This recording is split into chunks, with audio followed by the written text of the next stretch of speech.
Hello mga Lods, welcome back to my channel. So nandito na naman tayo para silipin naman natin ang estimated salary ni Mariel Lasin. So ang kanyang content is about personal vlog and then syempre yung kanyang fishing content. So mas ma-miss kayo dun mga Lods dahil kakaiba yung kanyang mga pamamaraan. So silipin nyo ang kanyang channel at saka syempre support nyo na rin and then syempre huwag nyo kalimutan na isama sa pag-support ang aking channel. So mga Lods, kung bago pa kayo sa aking channel, pakiclick naman ang subscribe natin and then syempre pakipost na rin ng notification bell para lagi kayong updated sa ating video. So ano pa ba ang hinihintay natin mga Lods? Let's go!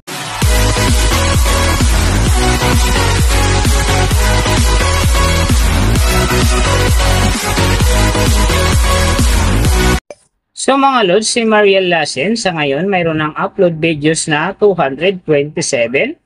And then, meron na rin siyang subscriber na 611,000. So, may video views naman siya ngayon na 93,605,928.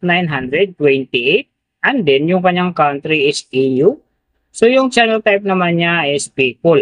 And then, yung account niya, ginawa ito noong September 2, 2013.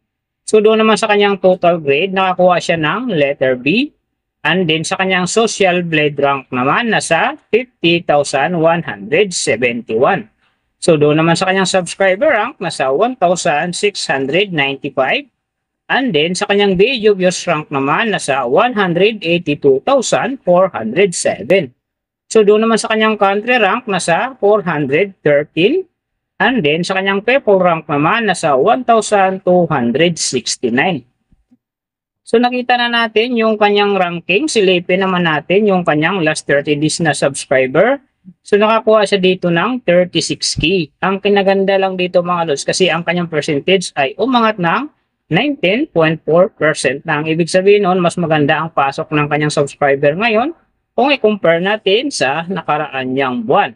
So doon naman sa kanyang views mga Lods, in the last 30 days, nakakuha siya ng 10.517 views.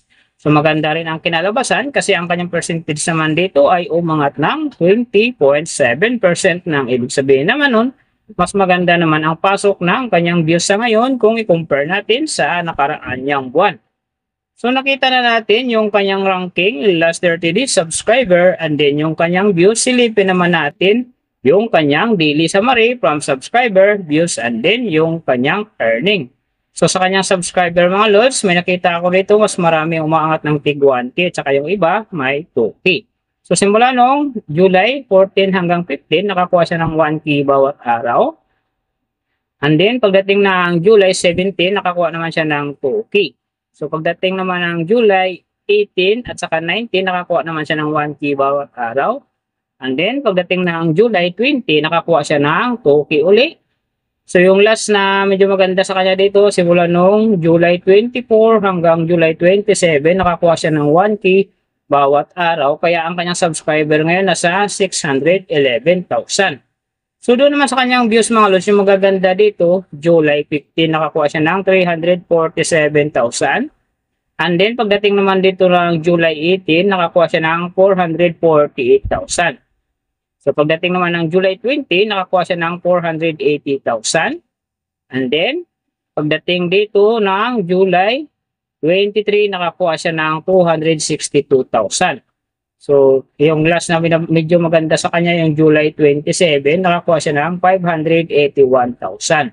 So, yan ang magagandang views na nakuha niya mga Lods. Pero sinasabi ko, maganda nga talaga ang kinalabasan dyan kasi nga ang kanyang percentage ay umangat ng 20.7%. So doon naman sa kanyang earning mga Lods, tingnan natin dito yung July 20. So sa kanyang low estimated, nakakuha siya ng 120 US dollars. And then sa kanyang high estimated naman, nakakuha siya ng 1,900 US dollars. So ang mga yan naman mga Lods, daily summary lang, mas maganda kung silipin natin yung naka-round off na from daily, weekly, and monthly para malaman na natin kung magkano na ngayon ang estimated salary ni Mariel Lasin dito sa YouTube. So, unahin natin yung kanyang daily average. So, sa daily subscriber, nakakuha siya ng 1.2K. And then, sa kanyang views naman, nakakuha siya ng 350,552. So, doon naman sa kanyang daily, low estimated ng kanyang earning, nakakuha siya ng 88 US dollars. So times natin sa 58, mayroon siyang 5,104.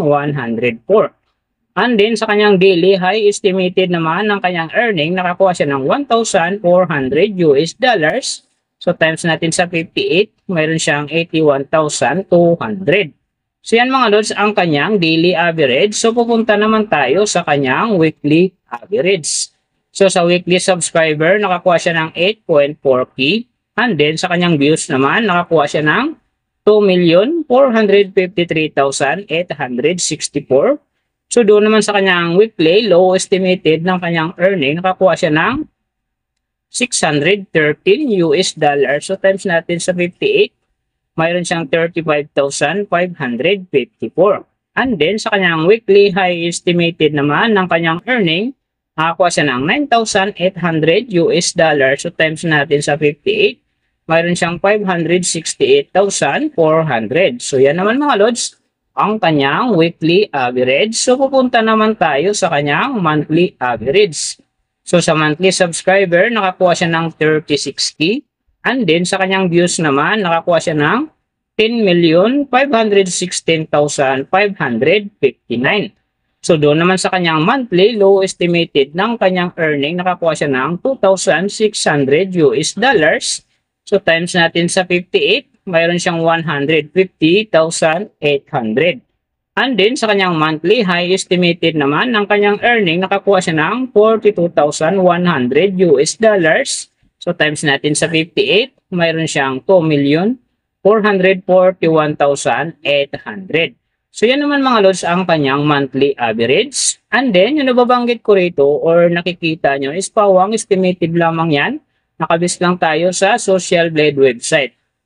Isang public website na kahit sino pwedeng mag-open para malaman kung magkano na ang estimated salary ng ating mga iniidolong YouTuber, vlogger, or influencer. And then mga lods, palagi kong sinasabi, palagi natutupad dyan yung low estimated kasi nga hindi talaga natin kayang i-demand sa ating mga viewers na wag mag-skip ng ads. Pero pwede pa rin naman yan maging times 2, times 3, or maging times 4 pa yan kapag ang isang vlogger nakapagpa-viral ng kanyang video. Pero siyempre mga lods, kung supporter ka ni Mariel Lasin, huwag ka na mag-skip ng ads dahil big help yun sa kanyang channel at saka siyempre sa kanyang mga personal na hadikain. Pero siyempre huwag nyo rin kalimutan na huwag na rin skip ang aking ads dahil big help yan sa aking channel at saka siyempre sa aking pangarap.